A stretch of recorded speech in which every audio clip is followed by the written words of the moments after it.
Hi, everybody. Welcome to our first session. Can you all hear me? Carrie, Dee Dee? Yeah. Yes, Good. Awesome. Yeah. All right. Welcome, everyone. People are still signing on and logging on, but I just wanted to welcome everybody to our first session in the 7-session series. We're super excited to be with you. We're grateful for this opportunity to connect with you for these 30-minute just check-ins really every week as we all collectively move through such wild and unpredictable times. Quick introductions. So I'm Shannon Olson. I'm VP of Business Development at Henley Leadership Group, and I'll be with you for all 7 sessions. I'll be facilitating some of them and then supporting on others. Dee Dee, do you want to introduce yourself real quick? Yeah. Hi, I'm Dee Dee Henley. I am one of the partners of the firm and called Henley Leadership Group, and have been doing leadership development super long time. I think I may know most of you, so I can't see you, but I know you're on the call. So, Carrie? Great. All right. Am I? Are you gonna Can you? Oh, perfect. Yes, I'm Carrie, Carrie Craig, and I am the manager of client experience.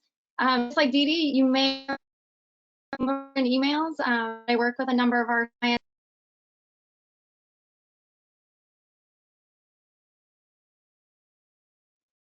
Cool.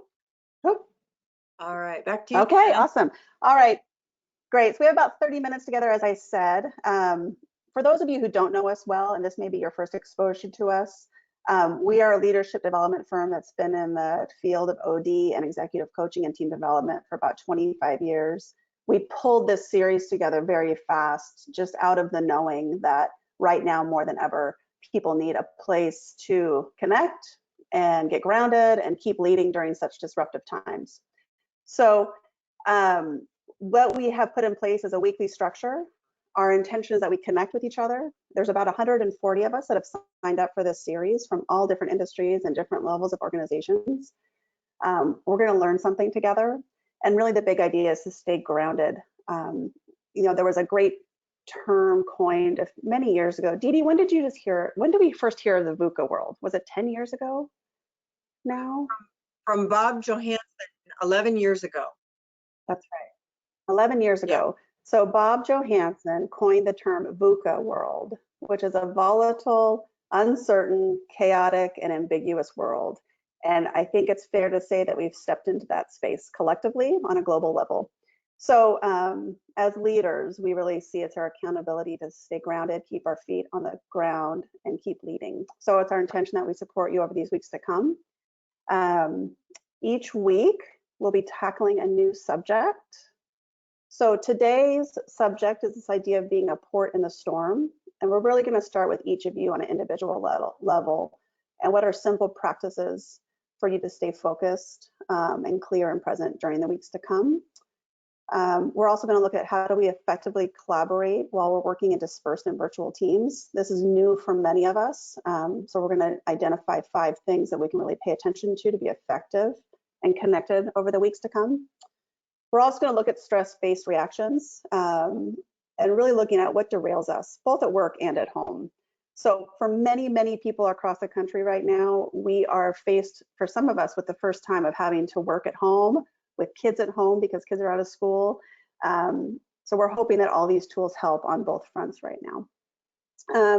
We're also going to introduce a framework called Theory U, which is a really powerful way of viewing ordeals like we are in right now together. So we'll spend some time with that. There's my son. And we're also going to look at the culture code, which is really how do we build cultures that are safe and inclusive and really take into account all the disruption that's happening. And then we'll wrap up with some core strengths work. How do people bring their best during times like this? And then the final is this idea of holding tension. How do we pay really close attention to what is happening right now with our eyes on the big future and the outcome that we're most committed to? So like all of you, I am working from home. You may see little people running around in the background. Those are my kids. So good. So as we start, we're just going to start with a check-in. So our team, when we work with teams and leaders, we train them on what's called the check-in. And this is a simple practice that we encourage you to do with your team, with your colleagues. You can do it virtually on the phone, via Zoom calls, whatever works for you. but it's an opportunity for you to quickly connect and get present to who's in the room with you. So we're going to do a check-in right now. And if you can find the chat box, or perhaps it's a question box, it's different for everybody on the call. We'd like you just to take a minute and just type 1 or 2 words of what you're present to right now. You know, it could be anything. So for me right now, I'm present to how dynamic it is trying to do a webinar when I have kids running around the house. Very present to that right now.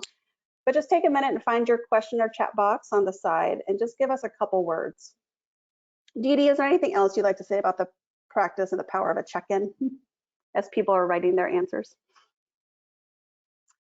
Yeah, I mean, we use check-in in our team really anytime we gather, and check-in is one of those ways that you can just say whatever you need to say by way of what your mind has been resting on or thinking about.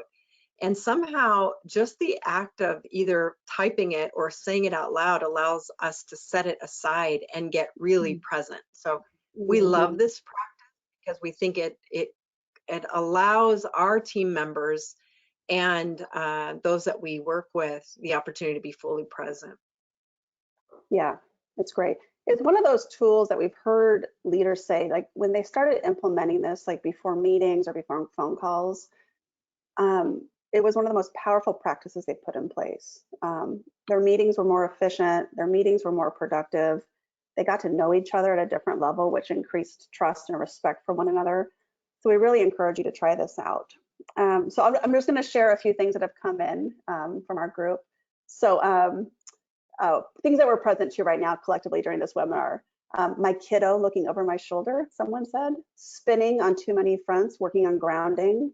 IT solutions. I bet you there's a lot of people working on IT solutions right now.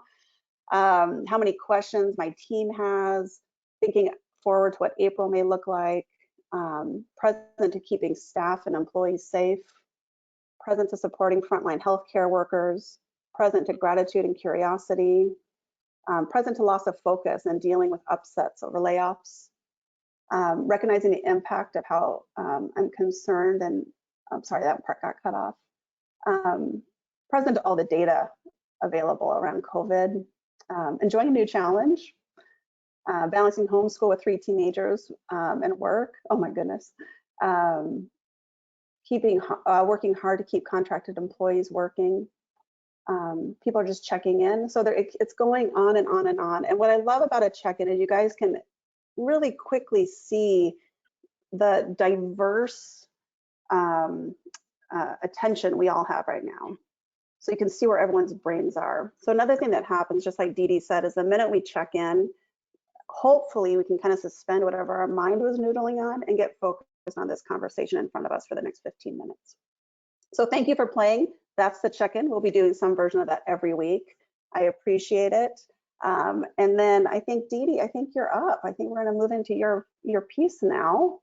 All right. Yeah, being a port in the storm. So thanks, everybody. Dee Dee's going to speak for the next 15 minutes. And as we said, we hope this brings you some relief and something to put your energy toward in the next week to come. Thanks, Dee Dee. Oh, I need to stop sharing. You can, Shannon, why don't you just run it? Keep it on your side. Okay. All right, cool. All right. I'll run it. You let me know when to click. Until we can't do that anymore. So as leaders, we could be in a lot of different places right now. Obviously, Shannon just read the places that you are. And there is no wrong place to be. You know, I'm personally practicing some compassion for myself, because in any day I can be in a whole bunch of different places in terms of my mood or my focus.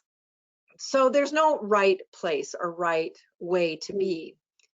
And we want to offer in this webinar, in this brief time together, that really the privilege of leadership asks that you generate or bring something greater than what might automatically come to you. So by generating, what I mean is you make something happen. You do not necessarily rely on your default mode or what we might call a survival mode, but you actually get up and out of that and cause something larger, more impactful, more productive to be happening. All right. Now, Great. does that make sense? Yeah, So, it's great. And I was just going to say, I forgot to mention, as Dee Dee speaks, feel free to ask any questions of me in the question window. I'm going to be responding to people as Dee Dee talks. So just know I'm here for that if you need it while Dee Dee keeps moving forward with the content. Thanks, Dee Dee. great. All right. So Shannon, let's go to that next slide. Great. Here it comes. So I want you to think about yourself as a leader, as a port in the storm, which means people can tuck in next to you and find some calm and some safety. In order for that to happen, you're going to have to do something to calm yourself. In order to be a port in the storm, calm water in the harbor, you have to calm yourself down. I've been studying neuroscience and the brain for about 15 years. I'm going to show you this tattered copy of Evolve Your Brain. This is Dr. Joe Dispenza is a guy that I've been studying for the last 15 years or so. And so if you need something to do during this time, read this book. It's not an easy read, but a worthwhile read. So I'm going to talk very basically about what I understand about brain science, about neuroscience. We're going to start with the basics. And we know that there are 4 brainwave frequencies. And I'm going to go over here because I want to give the details of. So the very first brainwave frequency is what is called beta brainwave, and that is the fastest frequency. You can think of it like an electrical current, and the frequency is about. Hang on, I gotta move something here so I can see my. It's about 13 to 60 pulses per second in a Hertz scale, so it's kind of fast.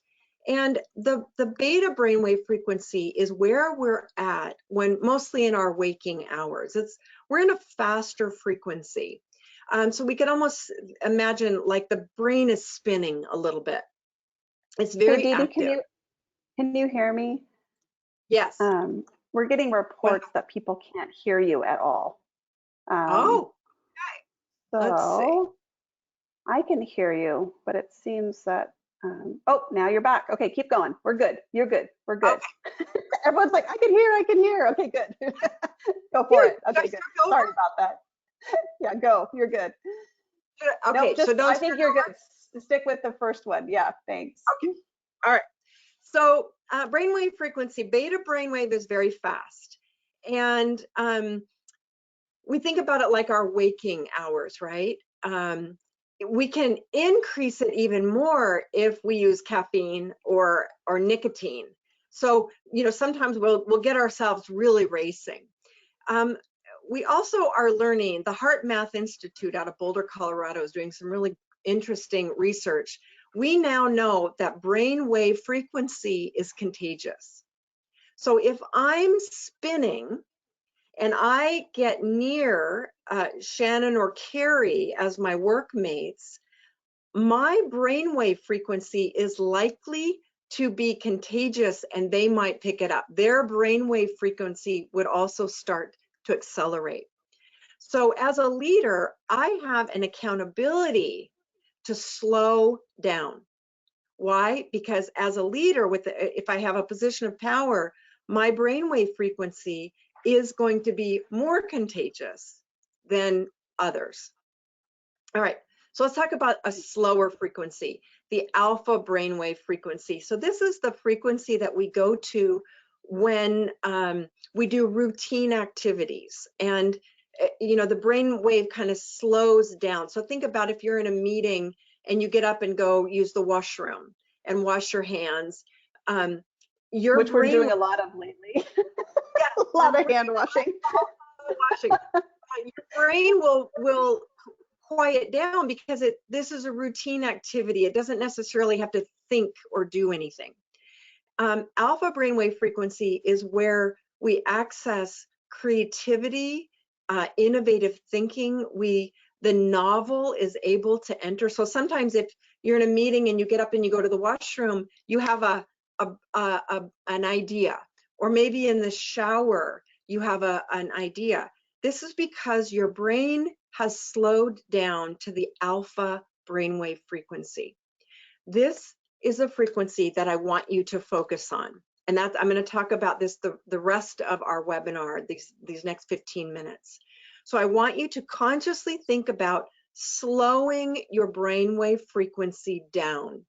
Now, the other two brainwave frequencies, there's 4, are delta and gamma. Those are the frequencies just before sleep and in deep sleep. And so we're not going to talk about those because we want you to stay awake while you're leading. But I want you to be thinking about, how do I slow my brain down? Clearly, when people are anxious or afraid, their brain wave frequency is on high alert. Their brain is very, very active. So your being a port in a storm means that you calm down. You intentionally lower both your brainwave frequency and your heart rate and your respiration. So taking deeper, longer breaths, just conscious. Now, if you have the privilege of having a watch, you can actually watch your heart rate decrease. And we correlate brainwave frequency also, because the brain and the body, the mind and the body are connected. You can actually consciously lower that. All right, so let me say just a tiny bit of, Shannon, go ahead and advance to that next slide. Okay, good. Dee Dee, someone's recommending maybe just turn off your own video, like off, and maybe your voice will stop breaking out. Just go, yeah. Okay. We'll see if that Great. helps. Yep. Okay, great, thanks for the suggestion. So part of what you can do when you're attempting to calm the mind is to give it something to pay attention to. So I always think about, my mind like an untrained puppy. You know, it's always looking at the next shiny object. It doesn't have a lot of discipline. So mindfulness is really nothing more than training your mind to focus on something at your command. Kind of like it when I'm training a puppy, I say sit, I say stay. And in mindfulness, I'm training my mind to go into alpha state by focusing on one thing. So we're going to introduce to you today 3 practices that you can use to train your mind and thereby enter, ideally, the alpha state. Now, I've been practicing mindfulness a long time. My husband and I are in a practice right now where every week we get a new mindfulness practice. And we practice it all week long. It's been fun because there's so many different ones that we're doing. And the end of the week, we kind of talk about what that was like, and then we move on to our next practice. But weekly practices create a boundaried time. So it's 7 days. You know, you can do anything for 7 days, right? You only have to do this for 1 week. We're going to invite you to choose one of the practices that we give you in just a minute and carry it on for the rest of the week.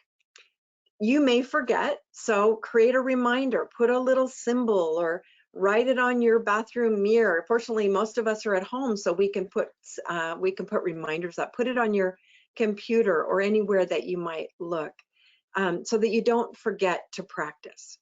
All right, so that's the beginning. So Shannon, let's go ahead and introduce the first practice, the first mindfulness practice. All right, and I think I'm going to try speaking because there's just about probably half the folks say that it sounds like you're underwater. They can't hear anything you're saying. So I'm going to try to see if they can hear me. For those of you that this is just too frustrating and you notice your brain waves are going off the rails and this is not calming, what I recommend is you hang up and reclaim your 15 minutes of doing something quietly. What I'm hoping is that the recording is perfect because I can hear Dee Dee perfectly, so I'm hoping the recording is great.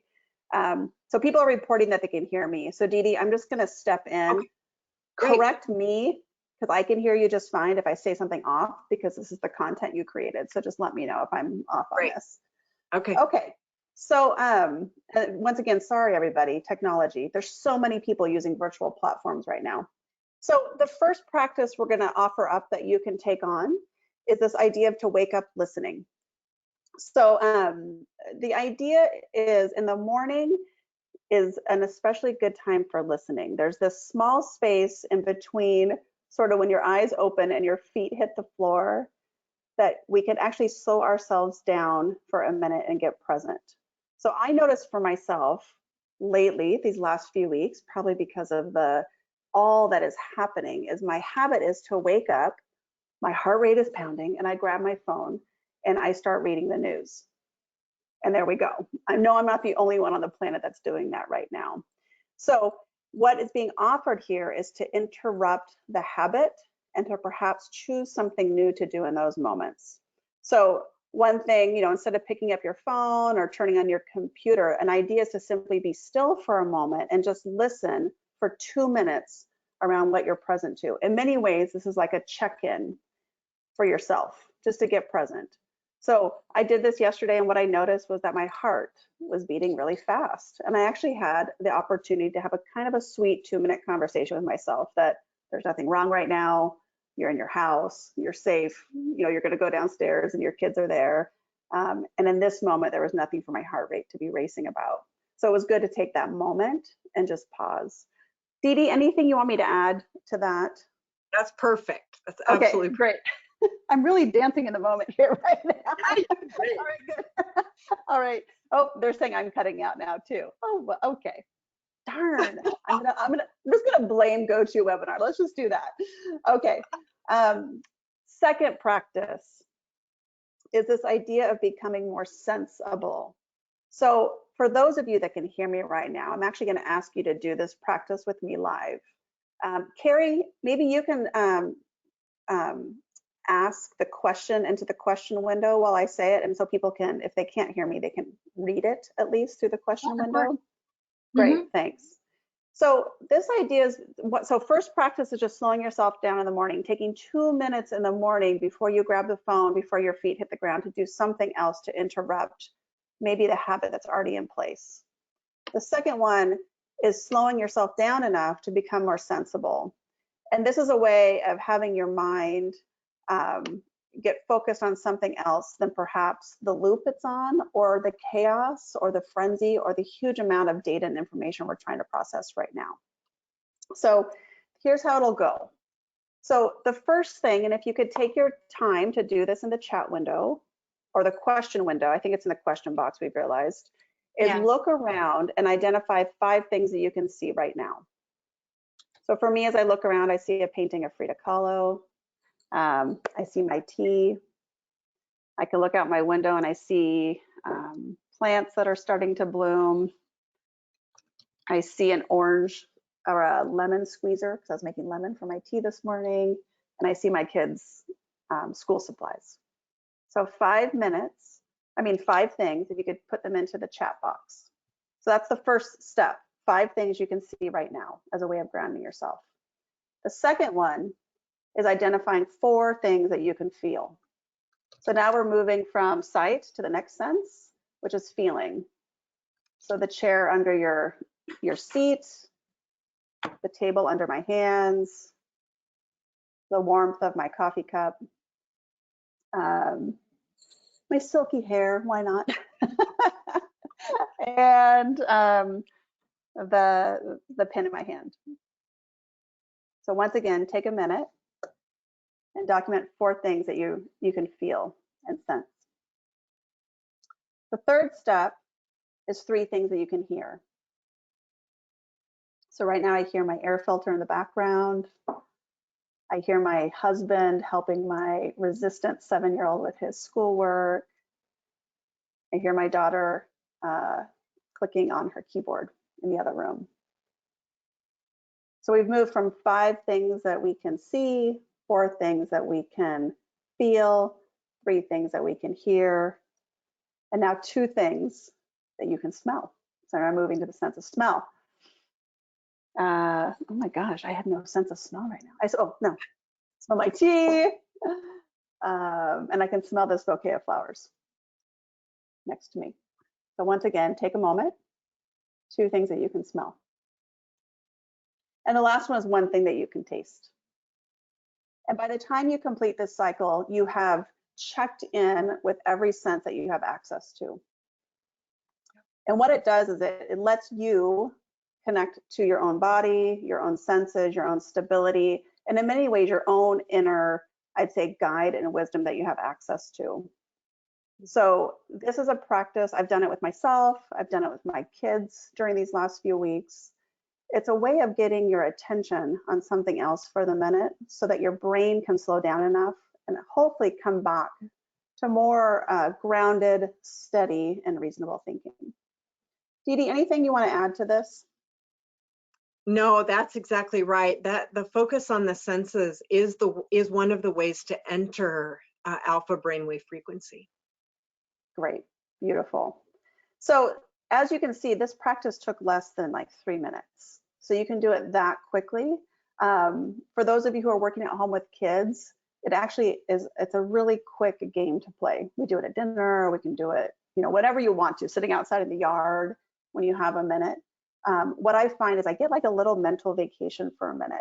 I get a minute where I could be thinking about something else than the millions of other things that I'm having to manage and track and pay attention to right now.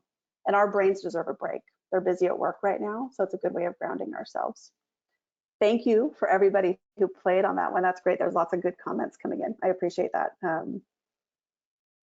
I hear the hum of my wine fridge. That one's my favorite. I'm like, she has a wine fridge. That's great. So there's tons: candles, perfumes, traffic, air, keyboards, smell of toast and coffee, granddaughters, gorgeous trees outside.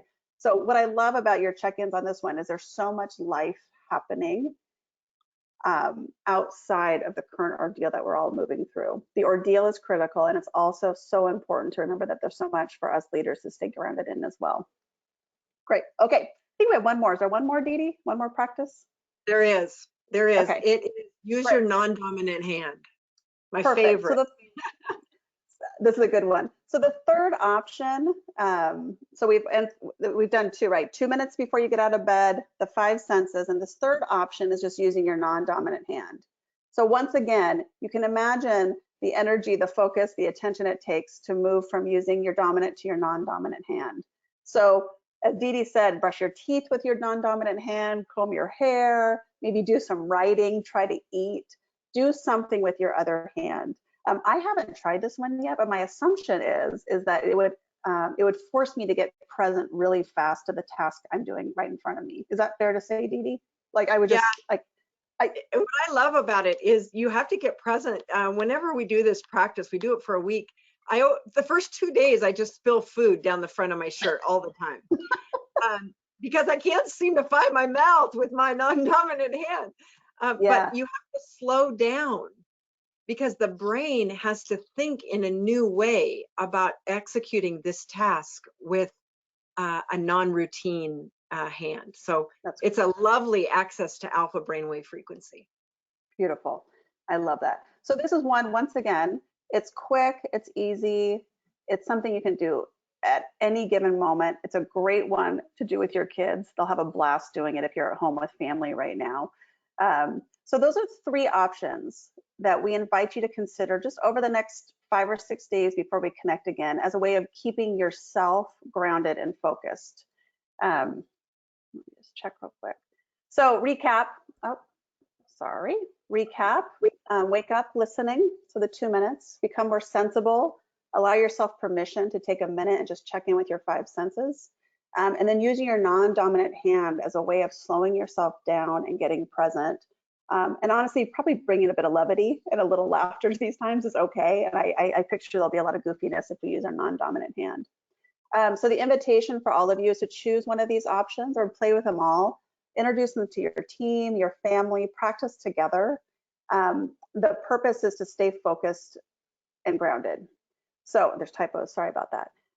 So that's the work for this week. So we're starting with you first. We're starting with you giving yourself permission to slow down and to get present. We're starting with an easy, digestible, tangible thing you can do. As we move through the rest of the series together, we will be moving into team dynamics and culture dynamics and how to address this whole ordeal together. But for now, we just invite you to slow down for the next 5 or 6 days and to see what surfaces for you. Dee Dee, anything you want to add before we close out? No, that's it. Look, you know, Great. I'll just say I'm present to the person whose team has a lot of questions. And what I want to say is, watch out, you know, that's just a beta brainwave frequency, right? People get very agitated. So, you know, see if you can't provide some grounding and stabilizing for people who are kind of freaking out with a lot of questions, and see if you can help them also to move out of that fast frequency into a slower one through any one of these practices we've offered. So I think that's the last thing I want to say. That's great. The one thing I would add for that is years ago I did a training and they talked about how the brain, in order to think it's safe, needs lots of information. Like it thinks the more it knows, the safer it is. And there's a lot of that happening right now. So I really appreciate Dee Dee's perspective that more information may not be what's needed right now. What's needed right now is maybe a slowing down and getting present and checking in with one another. So listen, empathize, be well to one another. Thank you. I apologize for all the glitchiness. I will make sure to get that all sorted out before next week. Be well, take care. Thank you for playing with us, and we'll see you next week. Bye-bye. Bye.